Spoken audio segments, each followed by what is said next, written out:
So as we were discussing, push down optimization.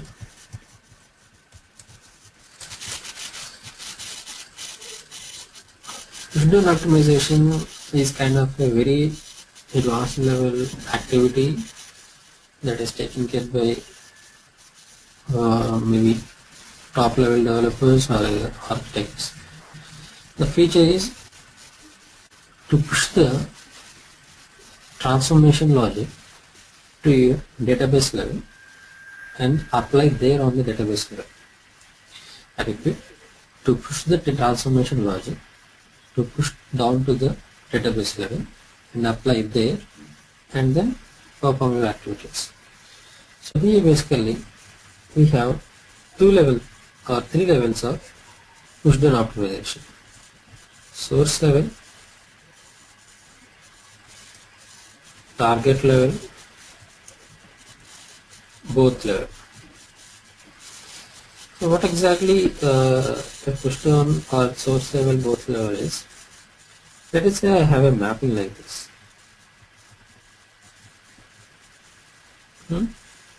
Sorted, maybe filter, then some aggregator, then target. Okay, so this is my mapping, a simple mapping, let us say. So if I apply source level push down optimization till here, okay, till here, maybe let's indicate like this. Okay, till here I have applied source level push down optimization. So what happens is, till here whatever the transformation logic is there, that logic will be applied right at the database level itself, and whatever the records that are resulted as part of that particular queries and all is taken from there, and that particular data is now utilized from this point onwards. The data will not be passed through this particular transformation logic anymore. That's called source level push down. You are pushing down the transformation logic to the database level in order to apply that particular logic on the database grounds, and whatever the result of data that we are getting, we are picking up there, and that data is processed right from the next point of till where you have applied your source level push down. Now, how or what is the criteria or how you are pushing that? Sorry, I didn't understand actually. So the example which you are giving in that is source qualifier, sorter, filter. We would have done this way, but push down optimization, it will work in a different way, is it? Mapping is there itself. You have design a mapping this way. Mapping is there itself. There is an option called push down optimization in our session properties. When you go to the push down optimization, you can apply till which transformation logic you can push the logic to your database level. So what happens is, corresponding select queries are generated by Informatica and are triggered on your database level. Whatever the data that is given resulted as out of those queries is picked up, and that particular data is processed right from that point onwards. Till here, the data will not be processed through any of those transformations. Why? Because all the transformation logic is already applied through a particular queries and is applied in your database level, source level database. Okay. For instance, here simply put, maybe something like select star from some table where condition ordered by your sort codes, right? So this kind of SRT. This query is now triggered on my source level database, and whatever the result that has come, that is now processed right from here. The data is taken into aggregator and then processed and then loaded to target. Mapping level is there itself, but while running, what I will do is, instead of taking the data right from the source qualifier into the Informatica and then sort it in the Informatica level and then filter the data in the Informatica level and then push the data to your aggregator, instead of following that pattern, what I will do is, as I have selected to apply push down till this point, to be till this point, what are the transformation logic I am achieving through Informatica, that I try to convert into corresponding SQL queries. Now, and then I run those SQL queries on the source level database, and whatever the result of data that I am getting, that particular data I will be processing from this point onwards, applying the next part of transformation logic in your Informatica level. So that's called push down optimization, and source level push down optimization is this example. Understood now? Yes, but when we discussed about this source qualifier, right? So I think third or fourth session where we discussed that in source qualifier itself, we will do a sort of filter, meaning we will restrict the incoming. No, don't take this as figuratively. I'm just taking. Don't take it literally. I'm just taking this figuratively. These are just some example I have taken. Okay. There was very complex mapping. In that very complex mapping, there are some more transformations, not just sorter and filter. Okay. So all that collective transformation logic, I wanted to put down to my database level. So the corresponding queries are generated and then applied on your database level.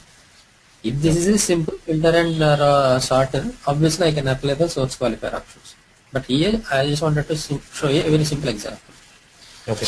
So can I assume that in the example you have given, right, sorter, filter, and then aggregator. So using this push down optimization, what will happen is the incoming data directly it will get into the aggregator transformation. Exactly. Incoming data is now processed right from this point of time. It will not be passed through any of the earlier transformations. What? Because all that particular transformation logic is applied and achieved through the generated SQL queries on your database level. Okay, but when we come to mapping, right? So our mapping will start from aggregator, or it will still have sorter, filter, etc. Design is there itself. Design is all the objects are there itself. But now the data is now processed right from here, aggregator. Okay, but when I open the mapping, I'll still see sorter, filter, transformations as part of mapping is there itself. Why? Because this push down optimization is kind of an option you are enabling. Okay. So that you can just, when you run this mapping, the logic of the mapping is applied till this point on the database level itself, and the data whatever we get is processed from here. Okay. So the intention of going for the push down optimization is, if your Informatica servers are experiencing much of up to whatever the transformations, you think you can achieve the transformation logic on the database grounds, then you can select from the target to any of the other transformations also. So that's called your target level push down, similar to a source level. Source level, it starts considered from a source qualifier and few other transformation. Target level, it starts considering from a target definition and going back. And most of the logic is processed on your database level itself. So that's called the concept of push down optimization. Okay. Basically, this is a very advanced feature. We'll be seeing this in our corporate license, not on the standard license. So even in the corporate license also, if it is purchased by your organization, because not all the features are given in the corporate license. Again, they have to be customized and bought. Okay. But typically we will be using this a lot of times, or it's probably very exceptional. It's very rarely, because like I told, if you wanted to put down, your database should be strong enough in the first place. It's just not like I wanted to lessen up my Informatica burden so that I can just push down to Oracle. So it's not like that. Your Oracle should be strong enough in the first place to take that load. Otherwise, it's not at all advised. Okay. Because why actually we go with any data integration tool or ETL tool? So what are the things which I think are complex to do on my database grounds? That is the reason I'm going for a ETL tool or a data integration tool. So that's the first and foremost criteria I'm going for. So even to beat up that in some part of times, then there is an option called push down optimization also. so that the logic can be easily written on your Informatica level and push that particular logic to your database scenarios. You wanted to push logic to database grounds. Okay, and also, right, will it be a difference if I, split this, sorter filter in a different mapping, and then from aggregator in a different mapping, instead of going for a push down option? If I split like that, will that help this case, or there won't be any difference? In the different mapping instance, so you wanted to process some part of data in one of the mapping logic, and from there I'll take up into another mapping, mapping design, and process it from there. Is that the point? Correct. Okay. See, what we have discussed yesterday, what should be the performance tuning perspective for me? For only rule, that is to minimize my mapping runtime. That is how we improvise the performance of your Informatica server. In that manner, we will be seeing whether my Informatica is doing good or not. So even if you take the same logic split it into your multiple mappings, if you are still achieving the same kind of mapping runtime, so it makes no point. It is still experiencing the same kind of load on your Informatica server. Okay. Maybe you wanted to partition the data and then process them parallelly. But still, when you wanted to partition the data, your environment should be able to support. It's like it should be in the grid environment, like having multiple processors and all. If it is not, again, partitioning also cannot be applied. Okay. So that's about our push down optimization.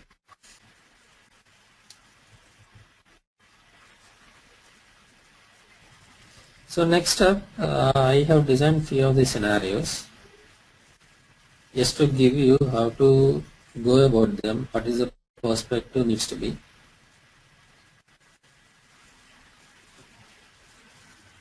So we will start with a very simple one. Say this is my requirement. I have some source data, and from that source data I wanted to get only 3 records from it and load into target. Then those 3 records should be given some index or something, maybe row number or something, indicating that 1, 2. So how can I get this particular data? Is there any transformation that I can directly use, or how actually I can apply the logic? To achieve this target, is it, with the source file? Yeah. From the source of data, how do I achieve top 3 records only, and the index also to be maintained? So I can't really hard code the first 3 as 3, right? It has to be runtime, is it? Or I can hard code 3. It should be reusable. Even if you have today this particular data, whatever the Informatica logic or whatever the logic. So simply put, there is a rank transformation wherein you can just simply specify top as a direction and number of ranks as 3, and so that you can just simply get your top 3 ranks. That is one approach. Another one is maybe you can generate a sequence through your expression, and then downstream to that use a filter saying that this particular index should be less than or equal to 3, otherwise filter out the records. That is second way. Third way is, again, instead of using second one is what I was thinking. So that's the reason I was asking, like, if can I give less than or equal to 3? That's sort of hard coding. That part you can take because your requirement will not change. You are designing a mapping to fetch out the top 3 records. So that is part of logic. What I meant to say, it should be reusable code in sense. You cannot give like employee ID equal to 10 or 20 or something. That is data perspective again. It goes as. Yeah, that is correct. That is right. I was also thinking, like, when the data comes in, right? So I can, do this in a query also. While fetching itself, I'll order by the employee ID and then filter by some, a row number less than or equal to 3. So I'll get only top. Then you can apply the same in your source qualifier and write them custom or SQL or write. Yeah, that's also one approach. Yeah. Only thing is I need to generate the sequence in the for index. Correct. 1. I need to generate a sequence and I need to get only those top 3 records. That's it. Yeah. So likewise, so here also it is a very simple exercise. Here we talk about the same. I use an expression to generate some kind of index. Downstream to that, in filter I take that condition. Okay. So that's a very simple one. Here I have an exercise similar to that. You can try later. Here what I wanted to do is, I'll fetch all the source records, but the salary information is maintained as a cumulative salary in one of the other column.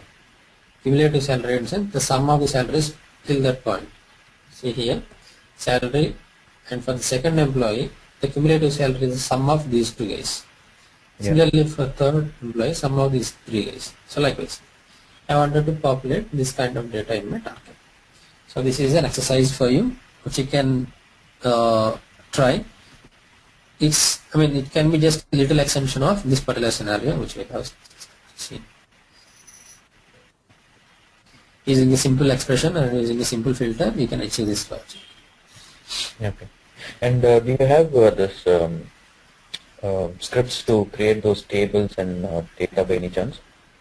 I can create myself, but I'm just checking. Employee tables and all?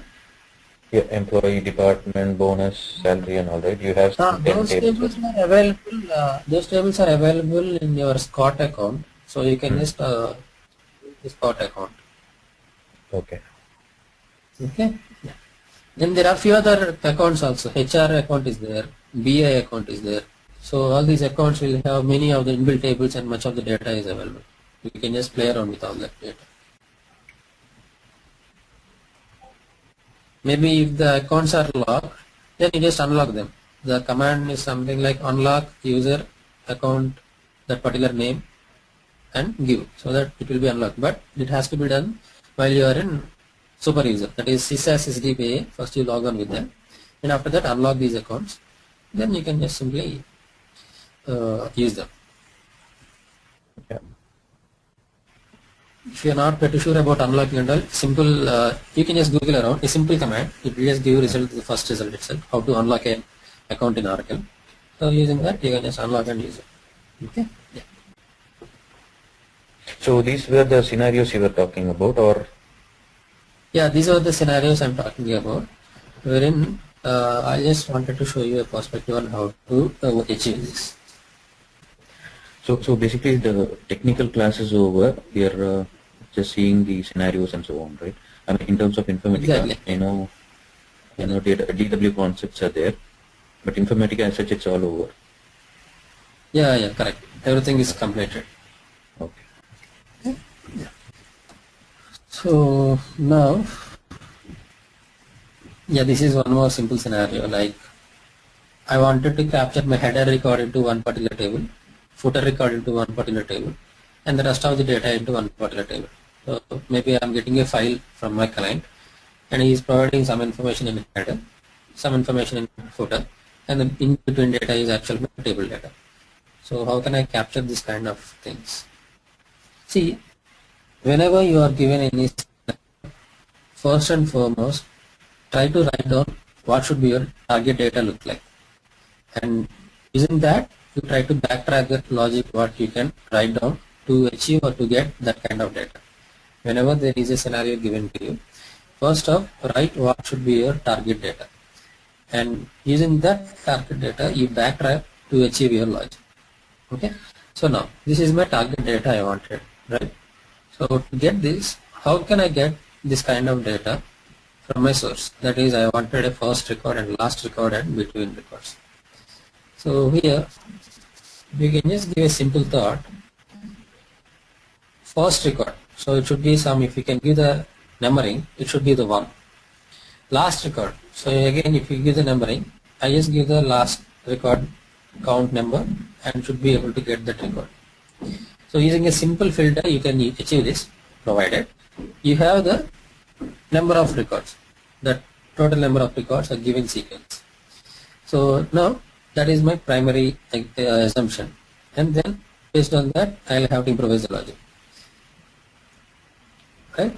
So now we have been seeing that the data is transformed in a sequential manner. So at any given point of time, you never know what is your last record. If the record is processed, you don't know whether there is a next record coming or not. That means you don't know what is the total count any given point of time. So in order to get that, there are some aggregate functions to be able to perform. So I may wanted to use aggregate transformation, but there is a problem. Aggregator will not give all the records. Only one output record it will give. That is the last record. So even though I am getting the count value through aggregator, it is only giving my last record, not your other records. So again, how do I overcome this? So then you will have to give it a thought again. Maybe can come up with something like, I use aggregator, I take the output, and then again I might use another instance of source to be able to get actual data and just streamline together using a simple joiner and further processing, just to use a simple router and so on. Able to picturize anything? Yeah. Yep. See the data flow. What I'm doing is, I'll take the same source, two instances. One instance I'll pass through aggregator so that I can get the count of total records. The intention of getting the count is so that I can identify my last record. And then as my aggregator gives only one output record, to get the actual total data, I'm using another instance of source qualifier. Now just to streamline these two set of data, using a simple joiner, I am doing that so that my last record will hold my record count value and the rest of the record will be honored. So based on this, what I will do is, in the downstream, I again generate some kind of sequence, and what I will check is, if the sequence number is equal to record count, that is your last record. Otherwise, if the sequence is 1, so obviously that is your first record. And whichever record that doesn't satisfy these two conditions will go to your middle table. So that's from there, as simple as that. So achieving that logic till this point is the crucial in this logic, and the downstream is very generic. In the expression, I'm just generating another sequence, and then a simple router checking for the ID 1, and then second one is ID equal to count. In the default instance, what are the records that will not satisfy this particular the two conditions will obviously go to your default group. So that's it. So I mentioned again, first you write down your whatever the target data you want, and from there you just try giving the thoughts, how do I can get this kind of data out of my entire source. So in that perspective, you can just try out a different logic. See, while achieving a scenario or while working out a scenario, you might want to use maybe different kind of transformation method. So you just feel free to apply what are the transformation logic you can think of. And again, any point whenever you wanted to apply any transformation logic, think of in the sequential logic manner. See what I have been showing you while I explain all the transformations through the data flow diagram. What was the data flow? A record is picked up, processed, and loaded. So in the same manner, you need to visualize the things. Okay, I'm going to take this particular transformation. So how the data is transformed? Just try to visualize.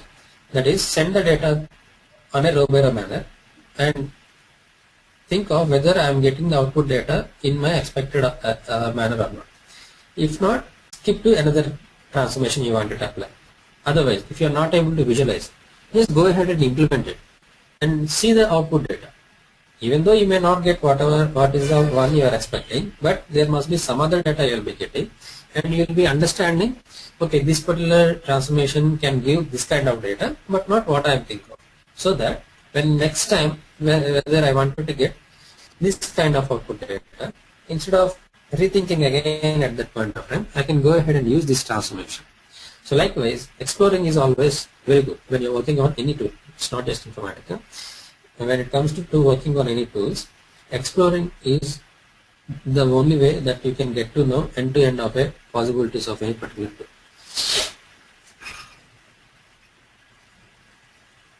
So what you're saying is like probably there could be many other ways to do this, right? This exactly. is one way of correct. It can be applied through multiple logic. A scenario can be achieved through multiple logic. There is no like a standard logic or something.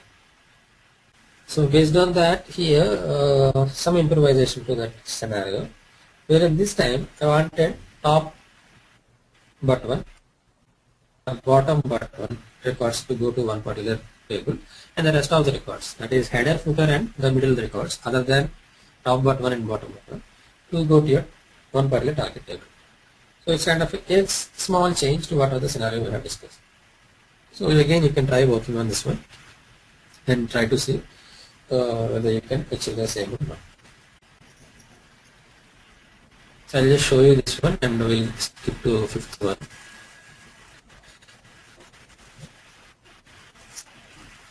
So here there is a concept of generating flat files dynamically in the sense different flat files. So observe the data now again. I wanted employee information along with the corresponding department names, and each department data should be saved in a separate flat file. Department number 10 data should be saved in one particular file, 20 should be in one particular file, 30 should be in another particular file. And tomorrow, if my source data changes, if my some other employees that are applied or added for of department number 40, and then the same mapping logic should be able to generate department number 40 file also. So that means you should be able to dynamically generate flat files, no matter if the data is same or not. Okay, I'll write down how my target data should look like, and from there I'll try to back. So if this should be my target data, what is a fundamental aspect you can identify here? That the data is segregated based on my department number and is sorted, right? First all the department number 10 data, and then 20, and then 30, and so on. So first off, or even prior to that, what is the additional column you are getting here? Department name. So how can I get that? Employee table is not having. So obviously a simple join. First off, apply a simple join, then you can get all these 4 column values. After that, you decide how do you split that particular data into your chunks of your different department. Then you may come up with the logic like, okay, then first off I'll join these 2 tables and then I get this department number. Downstream to that, maybe I'll use a sorter so that I can just segregate the data or just group the data based on a particular port. After that, I wanted anyway till this point after sorter, I'm getting that particular data in a set, right? That means first 10 records will be my department number 10 data, and after writing those 10 records, I have to save that file, and as soon as the next record which belongs to department number 20 comes, I need to start writing my new file. So in here, in other words, I'm doing a commit operation, though here in the files. So now, again I can go ahead and think of like, is there any way I can do my user-defined commits? Thinking that there is a transformation called transaction control, wherein I can define my user-defined commits. So in the user transaction control transformation, what you simply tell is, if the department number, incoming department number is not equal to the earlier department number, then you should understand that all your particular departmental data is completed right into the file, and now I'm going to get the new kind of departmental data.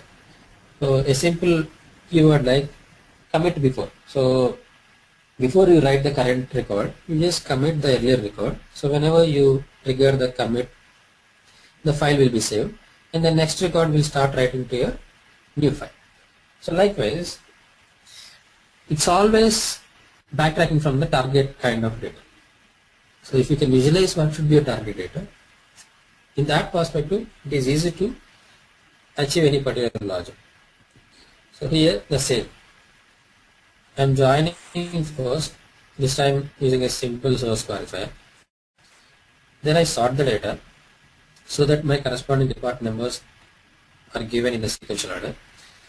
After that, I am generating a simple flag value which indicates whether the record is the first of that particular department or not. See, for the first record, flag is generated as 1, and for all the rest of the records that belongs to the same department, it is 0. And again, when the new department number guy is coming, his flag is generated as 1. I'm simply, what I'm doing is, every time I'm capturing department number in a variable port and doing a match whether the earlierly saved department number and incoming department number is 1 or not. If not, raise the flag. If it is yes, then just do the flag generation as normal. So based on this flag, what I'm generating here, I'll take a decision in my transaction control saying that if the flag is 1, then you commit before you write the any record. Otherwise, you keep continuing the transaction.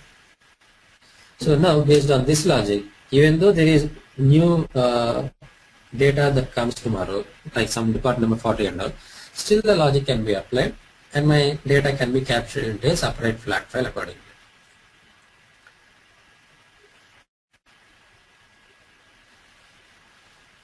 So that's about one more scenario.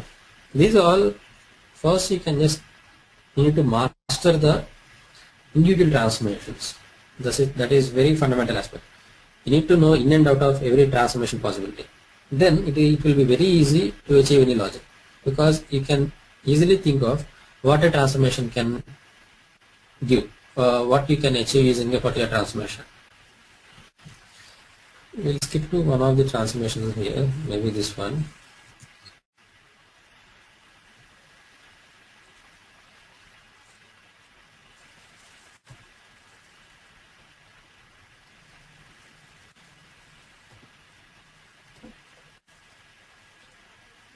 So here I use a concept of parameters and variables, because the requirement is like at any given point of time when you run the mapping, it should load only the half of the records, and based on the number of run, you should decide whether that half should be first half or the second half. Okay, so this logic maybe you can achieve using parameters. Why? Because understand here, based on the run I wanted to decide. That means I should keep track of every run, right? So how can I do that? Maybe in the workflow level, maintain a workflow level variable and keep incrementing it every time. So that is a very simple aspect. And you are keeping track of your mapping run in your workflow level. But how do you use that in your mapping level? We talked about a option called pre-session assignment task, when I am explaining about parameters and variables concept. So use that. Capture the value into your mapping. And once you capture it, maybe you can write simple router condition and achieve the same. But again, there is another part of logic, that is you need to split the source data. So again, to split the source data, what you should know, how many records are actually coming from a source. That is, again, you should be able to find out the count. So what are the scenario we have discussed just now? That is, first take the count, maybe using an aggregator, and then based on that you split it into two. Simply take it by 2, and after that you also consider that workflow run number which you are getting from your workflow level, and you write the logic using those two. First off is whether your number of count is less than or half or not. If it is, then you consider it as a first half. At the same time, it should be first half, and also your run number should be either 1, 3, 5 or whatever the odd number it is. So that should be the way you can achieve. So here also same, I am taking two sources, one passing through aggregator, and then generate a sequence here, and the half of that particular total record value. In the router, I am simply checking whether that particular record ID is less than or equal to half record value or not. In addition to that, there is one more part of condition I am checking, like whether the variable value is 1 or 2. That variable is simply my workflow level variable, which I am capturing into mapping variable here. That is through our option called pre-session assignment. So what I wanted to show you here is, achieving a particular scenario may include your workflow level properties also. You may have to use your workflow level properties and as well as in addition to your mapping level transformation logic. So it's all together a collective application. So you should be even thorough with your workflow level properties as well. See here, in workflow level, I'm using a workflow parameter and variable and using the pre-session assignment to capture that value and doing the same. And this is our actually we are talking about so far, achieving a transformation logic and consider it as a scenario. What if configuring a workflow run is kind of a scenario given to you? That is like I wanted to take 2 sessions in a particular workflow, and this particular workflow is scheduled to run on a daily basis, but one of those 2 sessions which are part of this particular workflow should be run on weekdays, Monday to Saturday, and the second one should be run on your Sunday, right? So this kind of thing you need to be able to again achieve through your workflow. So like I am telling, it's just not to be able to write your mapping logic. You should also be able to configure your workflows also to be able to achieve whatever the kind of runs you wanted to take care, what are the dependencies you may want to achieve, all these things. We have discussed about different kinds of task objects and what you can do using them and all. So based on that, there is one scenario, just the one which I have mentioned here.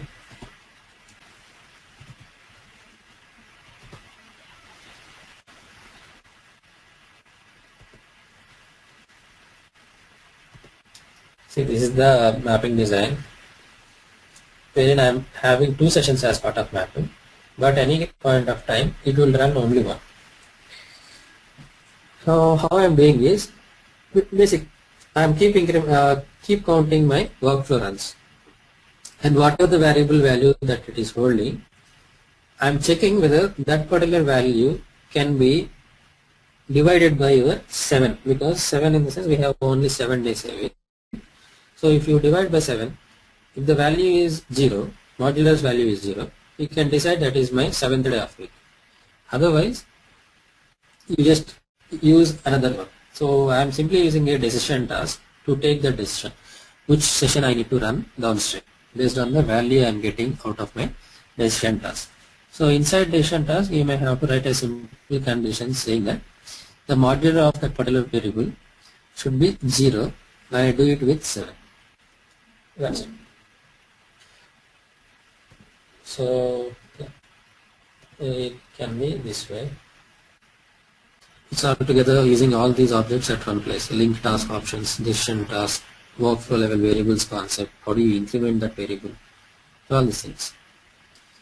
Like I'm telling, if you can just good at the concept on the individual basis, like using a particular task object how effectively and using a transformation object how effectively, then when you start working on scenarios, you can put these pieces together in an effective way. Okay, so any other questions?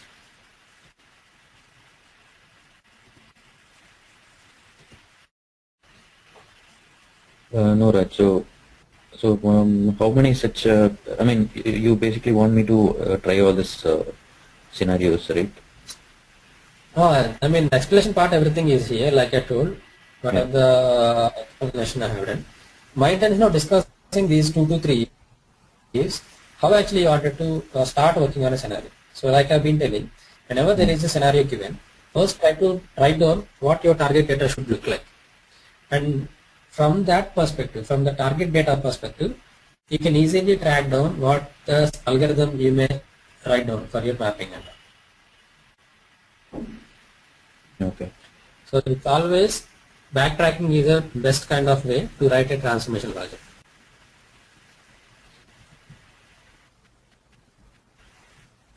Next up, we have only data warehousing concept. After that, how the projects are taken out. I mean the structure of them and all, and what are the aspects of we have, and this batch processing. What actually things are involved in batch processing and how that can be. And these scenarios. And few of them have these exercises as well, so that once you try out the scenarios, you can try working on this exercises. Okay.